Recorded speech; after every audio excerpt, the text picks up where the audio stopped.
কাকু কাকিমা কেমন আছে? সব কিছু মানিয়ে নিয়ে আছে। তোর বাবা মা? বাবা মারা গেছেন অনেকদিন হলো, কবে? বছর সাথে হয়ে গেছে। আমি জানতাম না। কাকিমার যোগাযোগ নেই, 10 বছর হয়ে গেল। আমরা প্রত্যেকেই দেখ নিজেদের চয়েসে লাইফ কাটাতে চাই না, কিন্তু বাবা মায়ের সেটা পছন্দ হয় না। অবশ্য তাতে আমাদের কিছু যায় আসে না।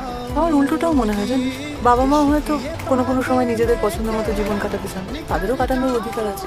ধর কাকিমা একজন কাউকে পছন্দ করেছেন, ভালোবেসেছেন, তার সঙ্গেই আছে। ওনার নিজের ইচ্ছে, ভালো লাগা, ভালোবাসা, প্রেম সবকিছুই থাকতে পারে। So it's very easy for you to জাজ সিটিং। আমি জাজমেন্টাল হচ্ছি না। না, তুমি বললে হয়ে আমি কিন্তু তোকে হার্ট করতে চাইনি। Sorry sorry sorry. হয়তো তুমি ঠিকই বলেছো। আসলে এই পুরো ব্যাপারটাই আমার কাছে এতটাই ব্যক্তিগত যে আমি কখনো অবজেক্টিভলি বোঝার চেষ্টা করি।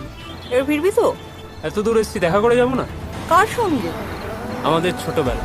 তুমি নিশ্চয়ই এতটা দূর আমাকে এমনি এমনি নিয়ে আসনি। Smart boy. শয়তান।